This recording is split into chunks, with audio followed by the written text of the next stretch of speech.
Indebted to Lanark forever. I passed my driving test here.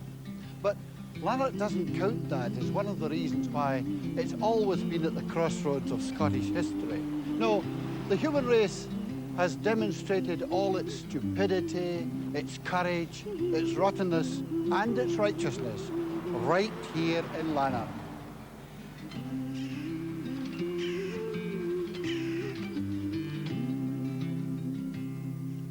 But I like to think there was love in the air when William Wallace, in the hush of the morning, looked across St. Kentigern's kirk here and smiled on Marion Breadfoot.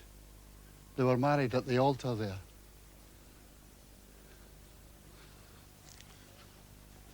But I don't like to think about what King Edward's new Sheriff of Lanark and Clydesdale, Sir Walter de Hazelrig, did to the great patriot's beloved wife. Marion died at the hands of the foul Hazelrig. And I'm sure that William Wallace found it a gay, joyless revenge for the loss of his dear lady when he in turn destroyed the new Sheriff of Lanark and Clydesdale. Talking of William Wallace, though, I've just remembered that it's been a pastime in Lanark for years to criticise this statue of Scotland's greatest hero. Some think it's an incredible hulk, and some even say the scabbard is in the wrong side of the statue. They say that Wallace would have needed to have been a contortionist to have got his sword out from there. But I imagine Lanark folk have always held their views and principles as strongly as Atlas held the world. The names on this stone belong to such people. They lost their property or life itself rather than deny the belief that put meaning into living for them. One of them was Robert Bailey. Whatever Bailey's personal chemistry was, it made him a fearless Covenanter. And the barbarians of the establishment killed him and cut his body into pieces. Robert Bailey had lived at Jerviswood House. And the hanging of a piece of Bailey's body at Lanark Cross was supposed to frighten the local people. In fact, it disgusted them. But one young farmer called Leachman was brave enough to climb a ladder and take the gruesome object for decent burial.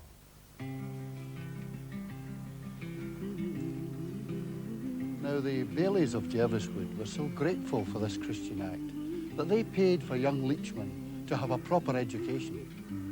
I don't know if this started off a chain reaction for the Leachmans, but one of them eventually did become principal of Glasgow University. You can look at Jerviswood House without guessing at the drama that's been played out inside and round about these old walls. But it's not all been charismatic or catastrophic. No, it's reassuring to know that ordinary people lived here.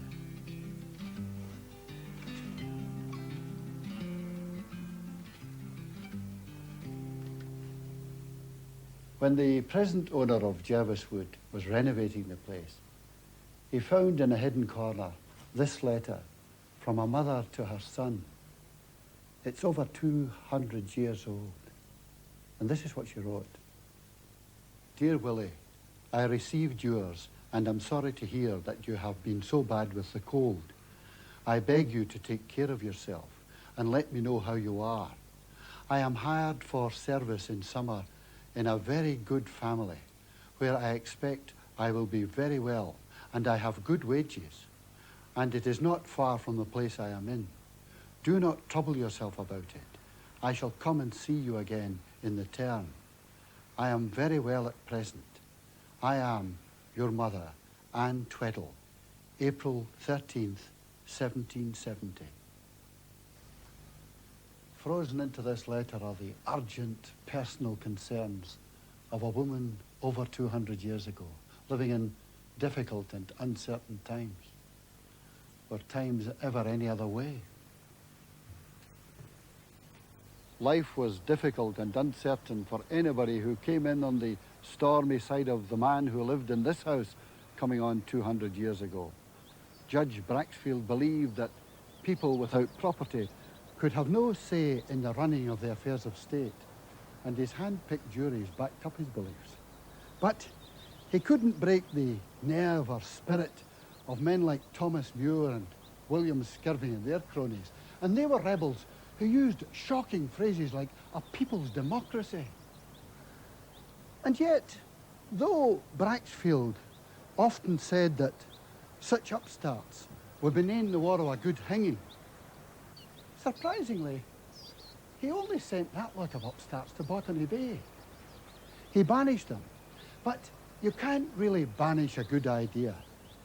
And you know, later on, Robert Owen, who founded the community of New Lanark with his saintly father-in-law, David Dale, he actually lived in this house. Now, New Lanark was to be a community where people worked together and were friendly to each other and neighbourly and all for the common good. And with Robert Owen as the benign dictator over all. Now, such a notion would have had Braxfield breaking out in boils. The world came here to observe and to copy this great social experiment. And although New Lanark became a ghost town when the chill winds of a fickle economy blew up the Clyde Valley, some of Robert Owen's notions are still being lived out here and there somewhere around the world.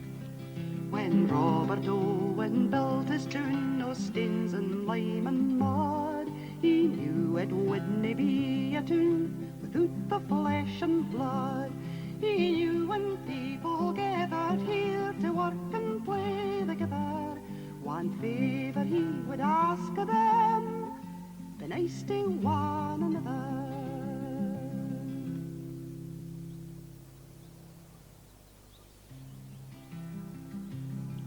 But cotton mills get old and frail and cold winds blow despair, and suddenly the broken looms are weaving dreams nae more. But some old places never die, they does to ease the pain, and sometimes Rip and Winkletons are walking up again.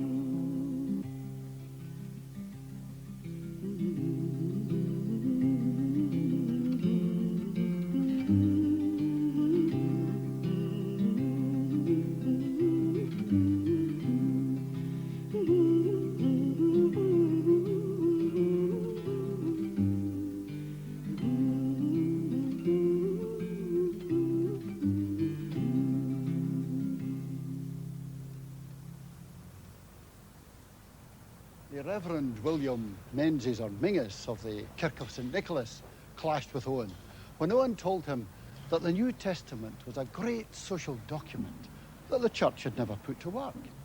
The Reverend William Menzies, or Mingus, was displeased. But you know, Lanark shows the signs of its arguments.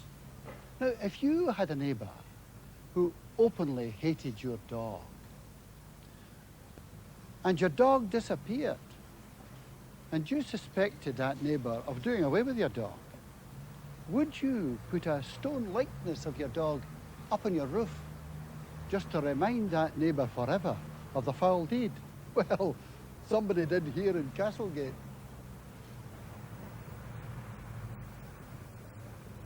Oh, the people of Lanark are real people, not to be herded like they're finding sheep and cattle in their market, you know. Lanark folk have been riding the punches of history too long for any of that kind of nonsense. They don't jump out of their skins every time the oldest bell in Europe rings out from St. Nicholas here.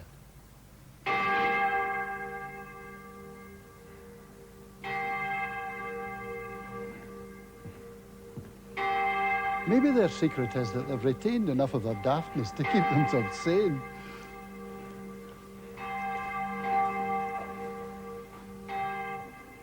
Come and see them on their Lanimer Day and I'll prove it to you.